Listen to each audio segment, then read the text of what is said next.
first time ko nakikita si PRRD sa mga debates, parati ho niya ako linoloko na parati ho ako may dalang mga box at folder. Sabi niya, Day, ano yan? Sabi ko, sir, platform ho namin. Alam mo, wala akong platform. Sabi ko, sir, kay Binay ho ito. Sabi, hindi, pakita mo lang sa akin. Sabi ko, ano ba itong kandidatong ito, no?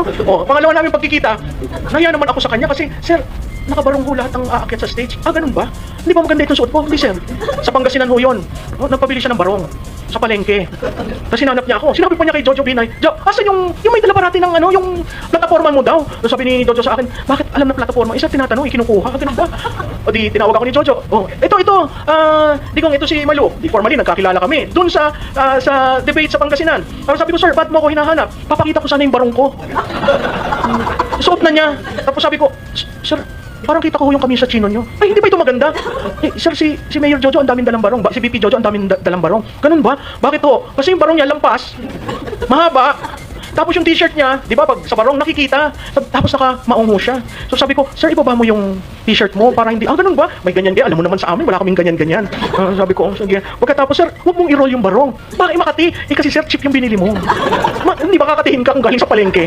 So sabi ko, pero nakabarong ako, ha? Oo, sir, pero hindi, parang okay na yan. Basta nakabarong ako. Sige. Yung sunod na pagkikita namin sa debate rin, nung ayaw lumabas ni VP Jojo, sabi niya, Day, ano ba yung iyong kliyente? Ba't ayaw lumabas? Sir, kasi magpipresent kami ng data. Wala nang data. Tingnan mo ako kung magtanong. So nung yung pagiging kilala ko sa kanya sa debate, yung first debate na lahat kami nakuna ng litrato ng GMA7 na nakanganga. Yun yung tinanong ni Mike Enriquez na tungkol sa pagnanakaw. Ito naman sinabi na namin kay Jojo Binay, huwag kang magre-raise ng hand tungkol sa nakaw. Any reference, huwag kang magre-raise. Nag-raise ng hand. Sabi ko, ano ba yan? So nakuna kami nakanganga. Okay. Tapos nakita namin yung sequence, magtatanong pala kay Miriam si Digong. Sabi ko, okay to. Lahat kami nagulat na nag-embrace sila. Anong tinanong ni Digong? Miriam, how are you? Sabi ko, ano ba naman ito? Debate ito. Tapos, tapos si Miriam naman sumagot, if there will be a president, it's him.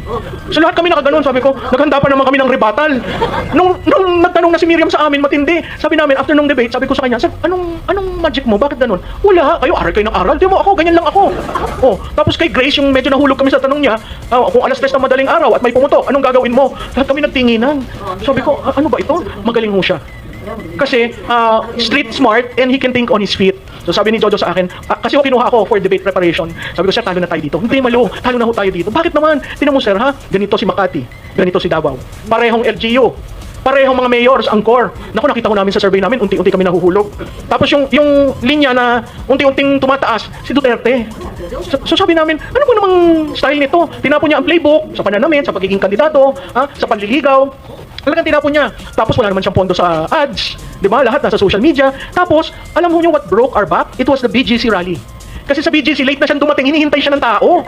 Yung sabi ni Jojo, nasaan kayo? Sir, nandito kami sa BGC. Anong ginagawa niyo? Tinitingnan ho namin reaksyon ng tao. Bakit? May iba pa bang reaksyon? Sir, naghihintay sila, walang pakain, walang patubig. Late na siya ng parang 5 hours, 6 hours. Pero nandun yung tao.